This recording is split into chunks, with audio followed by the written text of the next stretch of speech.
Karen's going to make an announcement. Yes, I'm making this announcement. Is this a pre-announcement for Wayne to say that our speakers failed tonight, so we're having a slight shift of program. And I'll let Wayne elaborate. Yeah, right. I will elaborate. The point is that I and Alexander are both members of DM, but unfortunately, we received notification after initial acceptance. We received notification that the local DM groups are not allowed to accept the invitation from HELADA. Now, why is something that we're not going to explain now, because it's an internal matter, and we're going to take it up internally. And then if we have something to say after, if we're allowed to say something afterwards, and if people are still interested, then we will reveal some of the background to this. But in any case, because we've had to devise a different program, we're going to talk about something which is very, very topical at the moment, and that is CETA, which has just passed through the European Parliament. And I've got some information on how people voted in the European Parliament, which we can distribute. Is that, yes? Am I a member or a guest? You're on the steering committee, Alexander. You're on the steering committee. You're on the steering committee, and you're the deputy representative of the DM group in Athens. So, okay, how was that done? What? Somebody had to take this place, and nobody would volunteer. So he said, if anybody would like this, I said, okay. So I got the. Okay, so you've got the how job. It went. I got the job. You've got the I'm job. going to be held as children Catholic for 2 days. What? Thank you very much for taking the job. Great job. Now, Wonderful remuneration. we have also got another guest here. Robert's going to say a few words, perhaps a little bit later. Robert is a filmmaker from Austria who is going to be making a documentary on the situation in Greece, the social political situation in Greece, and not only in Greece. But anyway, we'll hear a little bit more about that later. Now, what is there to say about CETA? We're going to play a little video on CETA later, and also going to play a video on localizing the economy. That's what we're going to play a little bit later. There are some. You can see the data here about CETA. You can see which parliamentarians have voted for against CETA. You can see that in Europe, where the opposition to the CETA is greatest is in France. After that is Austria. Clap, clap, clap for Robin's country. And after that is Greece. 55% of the Greek European parliamentarians voted against CETA. This includes three Golden Dawn parliamentarians, but you know, that's the reality. Would you define CETA for us? What is CETA, all right? CETA is a Canadian European trade agreement. It was signed on the 30th of October in Brussels by the European Union and Canada. There has now been agreement for temporary implementation of it for the next 3 months. That was agreed by the European Parliament in December. For the definitive implementation of it, because of the opposition to it for the next 3 years, for the definitive implementation, it has to be approved by all of the national and regional parliaments of the European Union. That is by 27 regional parliaments. So they've got an uphill battle to get this so-called trade agreement approved. Now, there were 1,600 pages in the agreement. The text that I have in front of me has to do more with protected agricultural products, because it's mainly meant for consumption in ELADA, which is where there is actually a threat to the protection from the protected designation of origin. Which direction, Wayne? Is that for pistachio? For pistachios, yes. There's nothing about pistachios in the agreement. What is a regional parliament? What? This is a joke. Well, pardon? What's the Are you joke? serious that something we're talking about pistachio nuts?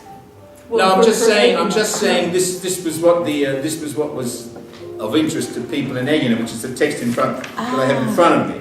It's not the only thing. I'll tell you about the other things that are threatened. But the CETA agreement is the beginning of the end for protection of protected designation of origin. And because the rules have to be harmonized with those between Canada and the European Union, which means that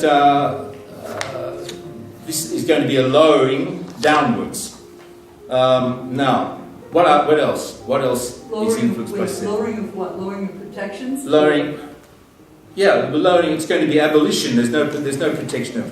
There's not going to be protection of. Actually, I think of the number of that have been approved is of what is it? Anyway, it's a very small proportion of the number that's protected at the moment. So are you saying anything that's DOC won't be protected? Well, everything is going to be leveled downwards. In many subjects, like for the protections of against multinational companies, labour rights. Monsanto? Yeah, right. Monsanto, of course, is pushing behind this. Protection of local government, privatizations. Everything is going to be influenced, and it's going to be less. The citizen is going to be less protected. For example, against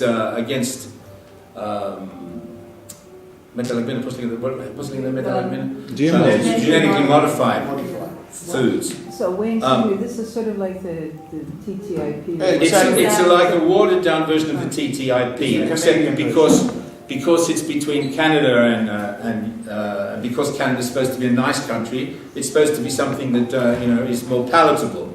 It has been watered down to a certain extent compared to TTIP, but not very much, because all American corporations have got branches in Canada, and they can get around the restrictions just by operating through their Canadian branches. Now, the TTIP negotiations have been frozen. The TISA, which is about Services. what? Services, yes. That's also under negotiation. All of them reduce the ability of the state and local government to organise its own house. Really, I mean, this doesn't have to do just with tariffs. It has to do. It significantly affects the rights of every state to legislate protection, because anything that multinational corporations don't like, they can take governments. They will be able to take governments to court. So it's still a part of this as well. Well, That's not new. That's World Trade Organization, WTO, Yes. the suit. Well, I think probably the best thing to do at this point is to play a little video on the subject, which explains everything very well. And then if anyone has something to say, we can say it. Now, where is it? Here. You can also just stop the music. Yeah. Okay. As Canadians, we are known as polite, cooperative people, always willing to help. So when we saw Europeans wrestling with new free trade agreements, we thought, we can help with that. We know all about trade because of NAFTA, the North American Free Trade Agreement. NAFTA was signed 22 years ago.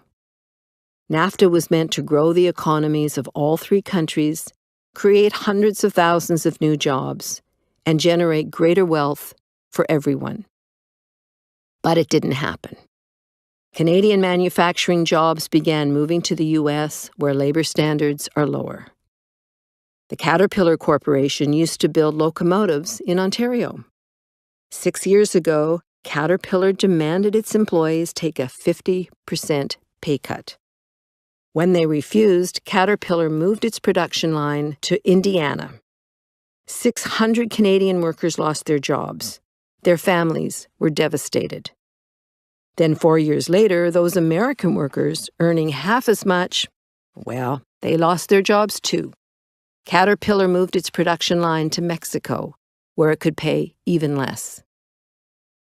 In the past 6 years alone, Canada has lost 350,000 manufacturing jobs. Incomes have stagnated. Family debt is at historic levels. NAFTA is not the only reason, but it's a big one. So-called free trade deals do more than just lower wages. They lower standards for food safety, health, and the environment. It's what trade agreements like CETA and TTIP call harmonization. Harmonization usually means reducing regulatory standards to the lowest common denominator. And that's not all. NAFTA gave corporations special rights that are in CETA and TTIP too. Let's say a government puts in a new government regulation. Under NAFTA, if a foreign corporation feels it will hurt its future profits, they can sue. Unlike everyone else, corporations don't have to go through the normal legal system. They get their own VIP system. They can ask special investor-state dispute settlement panels, ISDS for short, to arbitrate. The panel arbitrators are paid thousands of euros a day. It's a lucrative business for an elite cadre of lawyers who call themselves the club. On average, governments pay 4 million euros just to defend themselves. Under NAFTA, Canada has been sued 37 times. It's the most sued developed country in the world. So far, the Canadian government has paid out 135 million euros, mostly to American corporations. Cases worth 1.75 billion euros are pending. Once upon a time, Canada banned imports of gasoline containing MMT. It's a suspected neurotoxin. Through NAFTA, an American company, Ethyl Corporation, forced Canada to reverse its ban. In addition, Canada had to pay Ethyl 10.2 million euros for lost revenue. An energy company is suing the Canadian government for 152 million euros. This is because the province of Quebec put a temporary ban on fracking under the St. Lawrence River. But didn't we hear that the EU Commission changed ISDS? Well, they changed the name. Now they are calling the 3 arbitrators judges, and they will be selected differently.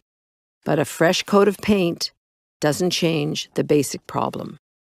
Foreign corporations would still have rights that no one else has. But in NAFTA, those were big, bad American companies, right? After all, Canada's regulatory standards are a lot like Europe's. Harmonizing European and Canadian standards shouldn't be anything to worry about, eh? Well, no. Here's the problem. Almost every big American corporation has a Canadian subsidiary. Let's say that TTIP is never signed. Through CETA, nearly 42,000 American corporations could use their Canadian subsidiaries to challenge the EU's environmental, health, and labor standards. With CETA, the EU predicts small growth. Is this deal really worth it? These trade deals put our democracies at stake. On both sides of the Atlantic, we are uniting to defeat these deals. We can stop CETA, and we need to do it now. Join us.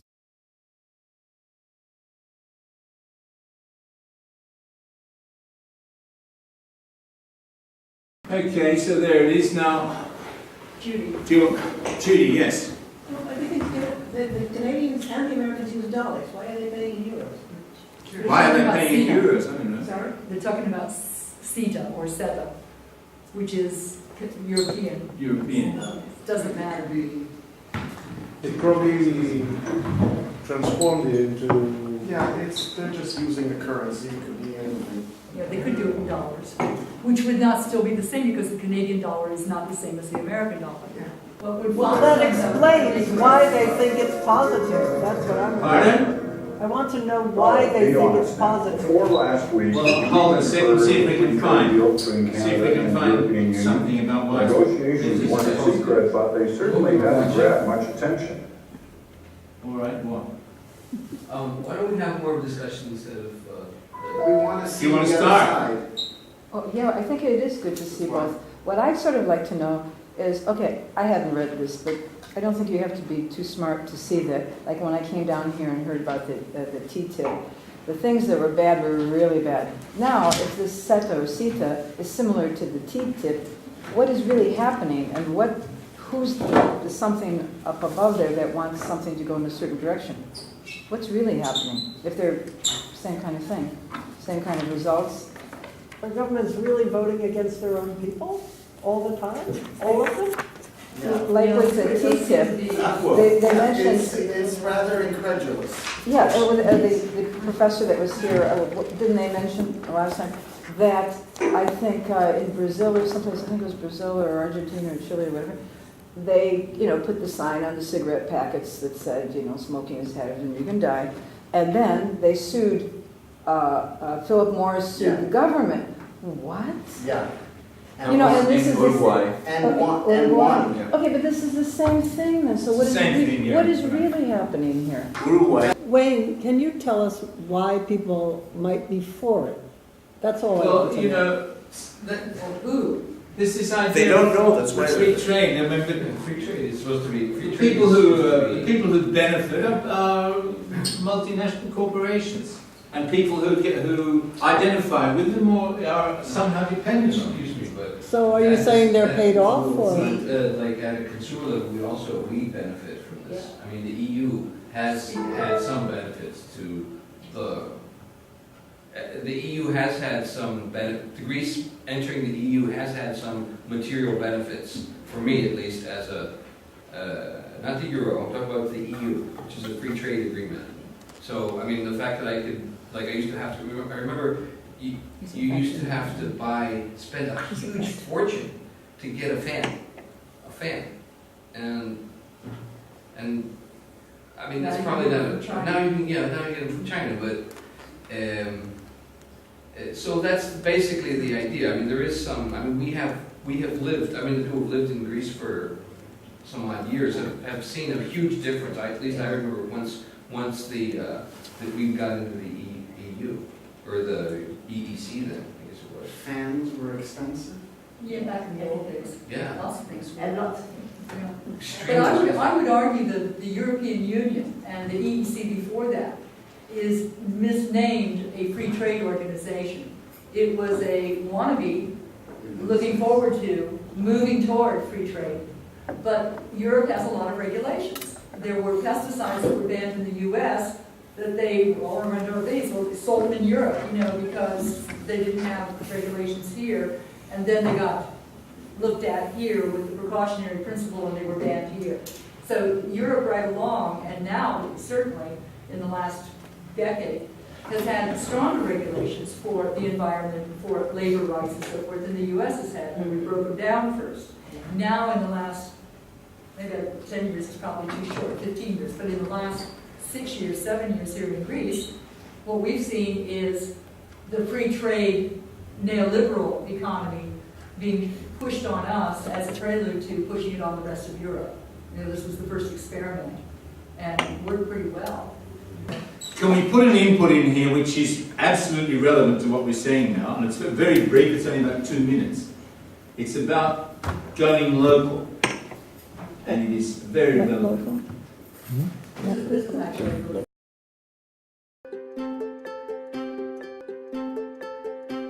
What do we all care about? Really care about?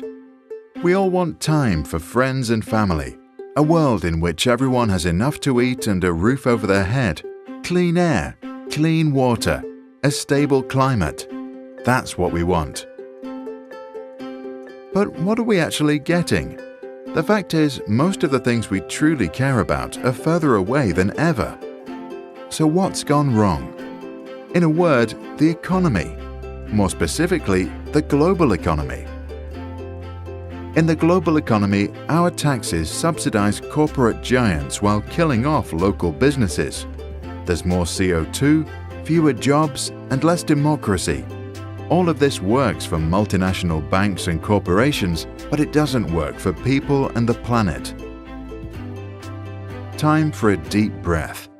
Time to clear our heads of all the mumbo-jumbo of economists, politicians, and other so-called experts. Time to think an unthinkably simple thought. If the problem is globalization, how about heading in exactly the opposite direction and supporting local communities and economies instead? Whichever way you look at it, localization is a winner.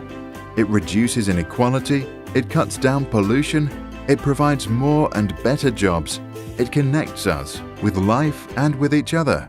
And yes, it even helps to tackle climate change. Better still, it's already happening.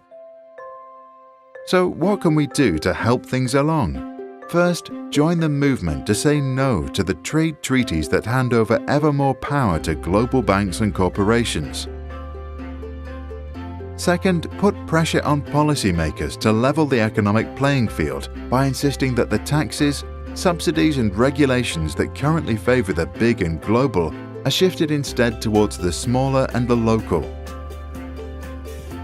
Third, join with community groups that are rebuilding the economy from the ground up.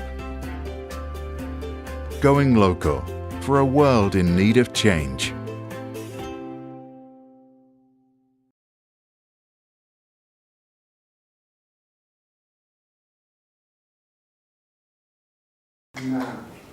Okay. If this is all I ever heard of, I'd be against localization. Yeah, really, why? Because it's propaganda. It says this is good and that is bad, and it doesn't say why. You should do this. It doesn't say why.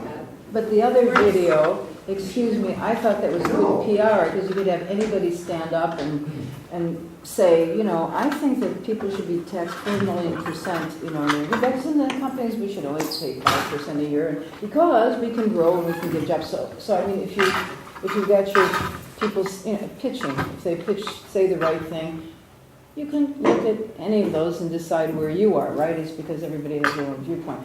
But it seems to me that the bad stuff is really bad, and why can't somehow they balance it? The thing that disturbed me about the TIP, one of the things, because I don't remember everything, was the thing about the food. That now you're supposed to put everything on the labels, and we look to see if there's numbers and this and that. And with the new thing, supposedly they could put God knows what in there and send it off to Europe or some country and ship their stuff, and we wouldn't know what we're getting. That's spooky. So why isn't there some sort of treaty where somebody benefits certain ways and the other people really don't lose? Because who's really... The other thing is about the universities. I don't remember now why, maybe you do. Why with the TTIP, they were going to have all the universities be private, and it got into everything. It got into everything that, you know. Well, this is the same in CETA. I mean, the way that Malmström was talking about the opportunities for services, that meant privatization of local government. That's what that meant. Well, I think services also includes financial services. Yes. What's the truth? For start, Robert, yes, sorry. No, Robert here is a visitor from Austria. Because yes. Sorry. Go on. Because the discussion is about now if it's trade either good or not, but it's not so simple. That's the problem. The problem is trade is good in some cases, and in some cases it's not. So the thing is, the role of the government is completely out of the focus. Yeah, the government should be the place, or the union, or whoever. Yeah, our responsibilities, the politicians and all these guys, who should take care, or who should look at what is good for us and what is not good for us. For example, CETA for the agriculture in Europe, it's completely, it will be a disaster, for sure. It is a disaster now. My last project I made was about agriculture in Europe, And this neoliberal strategy kills the farmers. This was in Robert Austria, film, in which is, Germany, in shown. Switzerland, in France, everywhere. It forces them to get bigger, and sucks everything out of all the animals, out of the floor, of everything. That's the idea. And if you like it. Why does it force them? No, because the They free cannot market. compete with the large farms. I'm sorry, the large farm, the median American farm is 10 times bigger. No, but than that's No, not. I'm that's asking not, why the thing the is trade not- the thing agreement is not- forces That's often a problem in the discussion about TTIP and CETA. The problem is that US looks like bad for us, and the Europeans we are good. The thing is, it's not Europe versus US. The thing is, both countries is going to be sucked from these multinational companies. It opens everything. These treatments, they opens the doors for the industry, and this is the problem. The problem is not USA is bad and Europe is good. The problem is also in the USA there are areas where there doesn't grow anything anymore because they fucked it just up. Yeah. So and this is a matter of market. The thing is, the market makes it that there is always somebody who can produce on a better, or cheaper, who can produce cheaper. In Europe, in Austria, for example, the milk farmers, they are on the same market like the milk farmers from New Zealand or from Ireland. But in Ireland, you have much better conditions. There is no snow. The cows can stay 10 months out there, and so on and so on. And there is no way for an Austrian farmer to compete with an Irish farmer. So there should be a protection. If there is no protection in 10 years or 20 years, the farmers, for example, in Austria, the milk farmers, there will be not 40,000 or 30,000 like now. There will be 3,000 for sure. The thing is, with the subsidies, they are hiding the problem because they are just here to keep the car running, to keep the machines running. Yeah? Because in Austria, 70% of the money the farmers have to live are subsidies. 70%. 70%. And you can buy a liter milk, it costs, I don't know, 60, 70 cents in the supermarket. And that's a price which is much lower than 30 years ago. 30 years ago. My father, because I grew up on the farm, my father got a better price for his milk than my brother now, 40 years ago. Imagine that. So and this is just possible because of subsidies. Yeah? Yeah. And the subsidies, they are just supporting the market. They are not supporting the farmers. They are supporting this machinery. It seems that when you have... And this is the problem that the government does not care about. Yeah? The government, everything in this discourse, political discourse, not everything, but a lot of the decisions, they have this neoliberal focus. What's scary is, I think, when I mentioned the thing about the Philip Morris or whatever suing and winning. So if you're really looking at that, you're saying this company group cannot say, please do not smoke because people will get cancer and die. That's not as important as this big company saying, hey, we lost money because you told everybody, not to eat rat poison. This isn't right, So what kind of world are we living in? Yeah. So we were talking about growing local and being local, right? Yeah. And what I've seen here is like lemons, for instance. Yeah, right. They're coming from Argentina. Yeah. And I went to Limonadazos once, and I saw a guy there who was picking lemons. It's a lemon tree forest, So I was talking to him and I was saying, well, how come all of these lemon trees, nobody's in the fields, nobody's doing anything. There's thousands, I don't know how many, hundreds, thousands of trees. And he was going and collecting them for his brother's taverna.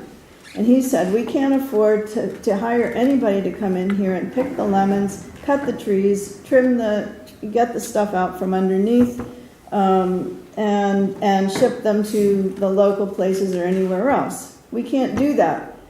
But they can somehow do it cheaper from Argentina. And ship them across. And ship them across, yeah, everything. And, so the carbon footprint is huge. Yeah, But somehow Greeks here can get their lemons from Argentina. We buy them in the marketplace, everything, or from somewhere else in the world. Okay, maybe not always Argentina. But so how can it come back? It's globalization to the max. And it's not helping the Greeks. It seems to me that we've. Can we listen to Robert and then you? It seems to me we've created a Frankenstein's monster. Yeah. And the monster is getting out of control. Yes. We're no longer controlling it. Very few people know what it is, how it works, and the vast majority of people have no idea how to control it in any way. A few people do, and they're doing it very cleverly. So what we need to face is, we have this monster, it's getting out of control. What do you do with that monster? Which one are you talking about? I'm talking about the economic and societal monster that the system that we have created, which has lots of benefits. Let's not say that it doesn't, because it does. But it is now out of control. And with all these agreements, it takes more and more control. So what the hell do you do with the monster? And I think that's what we need to look at and try and visualize it in a simple way, because it is so complex that it is impossible to understand. And we discovered in Britain, we had the arguments for Brexit. It is a huge, huge argument that was tried to sort of focus down into little simple bits. And lie after lie after lie was told on both sides by the politicians for their own benefits. So we need just there needs to be, in order to understand, for people to understand, there has to be some sort of visualization that people can grasp, that is honest, so that people can understand where we are.